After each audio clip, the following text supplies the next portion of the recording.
From the heart of Yerevan, this is CivilNet's Daily News Digest. I'm Maria Titisian, and here are the top stories for Friday, February 28.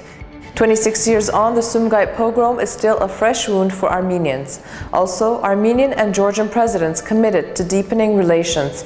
Plus, debate on the creation of a parliamentary commission for March 1, 2008 concludes in the National Assembly. And later, CivilNet reporters join the global conversation in solidarity with journalists who are intimidated and imprisoned for doing their job.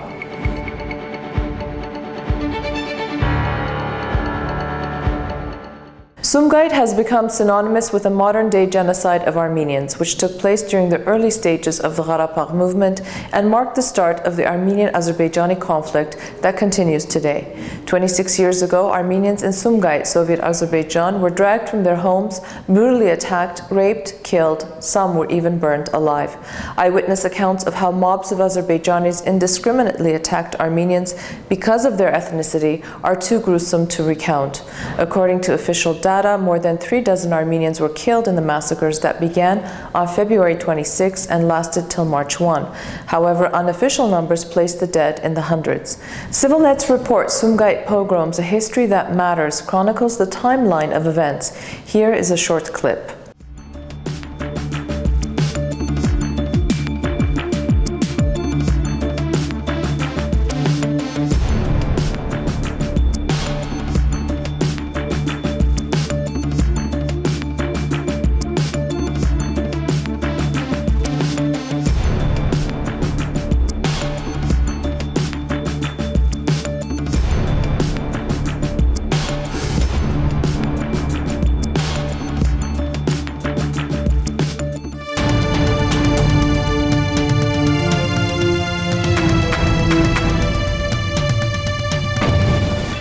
To watch the full report, follow the link on your screen. Will Armenia's decision to join the customs union affect its relations with Georgia? This question was on the agenda when President Serge Sarkisyan met with his Georgian counterpart Giorgi Margashvili, who is in Armenia for the first time for a two-day visit. Following their meeting, the president said that relations between the two neighboring countries will not be affected by their diverging foreign policy directions. At a joint press conference yesterday, Sarkisyan said that Georgia's decision to sign the association agreement with the EU will not hamper economic relations between the two countries. Margvelashvili noted that they are committed to developing and deepening relations with Armenia. The Georgian president also paid a visit to Dzernagapert to honor the memory of the victims of the Armenian genocide of 1915. Deadly clashes following a disputed presidential election in 2008 resulted in the death of 10 people and rocked the country. 6 years have passed and no one has been held responsible. The Armenian National Congress this week tabled a proposal in the National Assembly to set up a special parliamentary committee to investigate the events of March 1, 2008. President Serge Sarkisyan had agreed to a probe back in 2012 on the condition that it be formed after the February 2013 presidential election. Later, however, the ruling Republican Party insisted that the commission must not be allowed to question senior law enforcement officials, basically reneging on their promise. This was outrightly rejected by the ANC. Yesterday in Parliament, tensions were high as legislators debated the possibility of setting up an ad hoc committee for March 1. The vote will take place during the next parliamentary session. Operations at the Ararat cement factory ground to a halt last week as water supply to the plant was shut down from a nearby pumping station.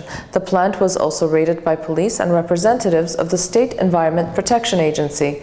Police said the inspection was part of a criminal investigation into alleged misuse of irrigation and drinking water in the district. During the government session yesterday, Environment Minister Aram Harutyunyan attempted to clarify the issue with the cement factory.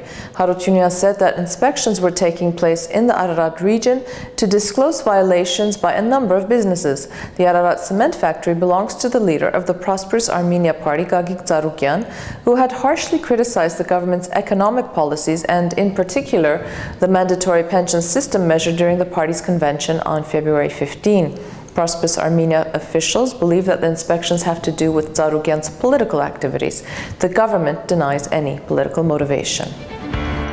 The country's water supplier Yerevan is getting ready to apply to the Public Services Regulatory Commission to increase prices for 2014 and 2015. The company wants to raise the price for retail water supply, drainage, and sewer services from the current 175 AMD, or about 41 cents per cubic meter, to about 178 dirhams, or 43 cents per cubic meter. The company will also raise prices for wholesale water supply and wholesale drainage and sewer services. Yerevan Metro is also facing increased prices for underground water drainage from the current 9.75 dirhams to 10.17 dirhams for 1 cubic meter. Yerevan is owned by the French Veolia Environment, the largest water service provider in the world. The company operates in 66 countries. Today, a group of concerned citizens, including pregnant women, held a demonstration in front of the Ministry of Health to protest the elimination of free medical treatment for pregnant women in the country. As of March 1, a number of medical services will be eliminated. In particular, for women facing high-risk pregnancies, they will no longer benefit from free medical treatment. The objective of the protest is to demand an explanation from ministry officials for the decision and express their discontent for the new measure. We will bring you more information about the protest on Monday. Tigran Sarkisyan, Prime Minister of Armenia, announced during a meeting yesterday that the government of Armenia will assist in the creation of the Professional Jewelry Free Trade Zone. According to the Prime Minister, the creation of the Free Trade Zone will unite Armenian jewelers from all over the world, encourage them to establish factories in Armenia, which in turn will help spawn new jobs in the country. According to Bahram Avedisyan, the Minister of Economy, 120 to 150 companies are expected to be involved in the Free Trade Zone in the first 3 years alone. Moreover, through the efforts of the Armenian Jewelers Association, approximately 2,000 jobs will be created. The Embassy of Belarus in Armenia has decided to relocate to the village of Arinj, just outside of Yerevan.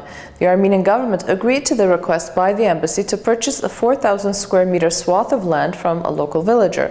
The country's foreign ministry stated that the Belarusian mission requested permission to relocate last year. It gave no reasons for the move. 3 Al Jazeera journalists, Mohammed Fahmy, Peter Greste, and Bahar Mohammed, are on trial in Egypt accused of joining, aiding, and abetting the Muslim Brotherhood, deemed a terrorist organization by Egypt's interim government. The 3 men were arrested on December 29, 2013.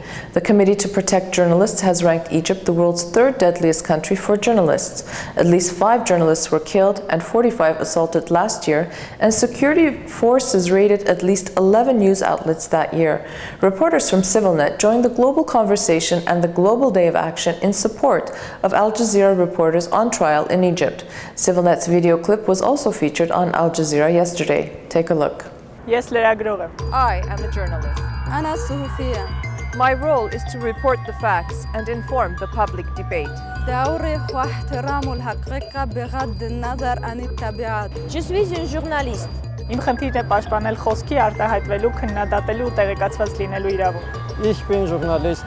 Իմ իրավունքն ու պարտականությունները բխում են հանրության տեղեկացված լինելու իրավունքից։ Le journalisme ne peut jamais être juge. Я журналист. We stand in solidarity with the reporters of Al Jazeera. Мы солидарны с журналистами во всем мире, которые в тюрьмах и борются за свою свободу. Ես լրագրող եմ։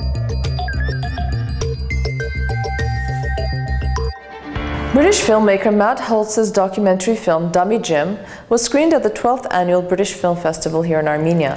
The film chronicles the life of a profoundly deaf Scotsman, James Duthie, who started out on a solo cycling journey in 1951 from his hometown in Scotland to Morocco. But he ended up in the Arctic Circle instead. I got a chance to talk to Matt about the inspiration for the movie and the 12-year journey of making sure it came to life. Take a look. It's a sort of oblique way of looking at overcoming challenges and saying that challenges are not problems, they are actually gifts to help you focus your creativity. So hopefully that will equip them in a way that's it's a making process rather than a storytelling, writing process. To watch the full interview, you can follow the link on your screen. Yesterday, we told you about growing flour exports from Armenia, and today, well, sausage exports to neighboring Georgia are up by 17%. According to the State Revenue Committee, Armenia exported 271 tons of the meat product to our neighbor to the north in 2013 compared to 232 tons exported in 2012, making Georgia the #1 Armenian sausage importer. Additionally, Armenia exported 94 tons of sausages to the Republic of Turkmenistan. In total, Armenia exported 367 tons of sausages and produced 4,757 tons of meat products in 2013. The exchange rate is up on your screen as we take a look at your forecast. It's going to be a cloudy day in Yerevan with a high of 3 and a low of -4 degrees Celsius. In Gyumri, the temperature will be 1 with a low of -14 and chance of snow. In Stepanakert, it will be a rainy day with a high of 8 and a low of 1. And our travel forecast takes us to Akhalkalaki, Georgia, where the high will be 4 and the low a -16. For centuries, Armenians have had a significant presence in Javakh. The earliest history of the region dates back to a cuneiform tablet written by Urartian king Argishti I in 785 BC. The region fell under the control of the Armenians as a region in the ancient province of Gugark. It remained a part of the Armenian kingdom until the end of the Arshakid dynasty in 428 AD, when it was conquered by the Georgian kingdoms. Throughout the Middle Ages, the area was one of contention between the Armenian and Georgian kingdoms, but largely remained under the rule of the latter. However, under the Russian Empire in the 19th century, more Armenians and Greeks began settling in the area because of tensions in Asia Minor, especially after the Armenian genocide. Currently, Armenians constitute the majority of the population in the entire region of Javakh and in the town of Akhalkalaki. Armenians in Javakh still preserve and uphold their cultural traditions and values despite years of discrimination by authorities. Recently, new legislation in Georgia may have optimistic consequences for the Armenian community. Armenians constitute about 55% of the region's population, and 90% of residents of Akhalkalaki are Armenian. Some famous Armenians from Javakh include Kusan Jivani and Kusan Havasi, Hamu Ohanjanyan, the Prime Minister of the First Democratic Republic of Armenia, and many others. And that is our digest for this Friday, February 28th. Have a safe weekend, and I will see you back here on Monday.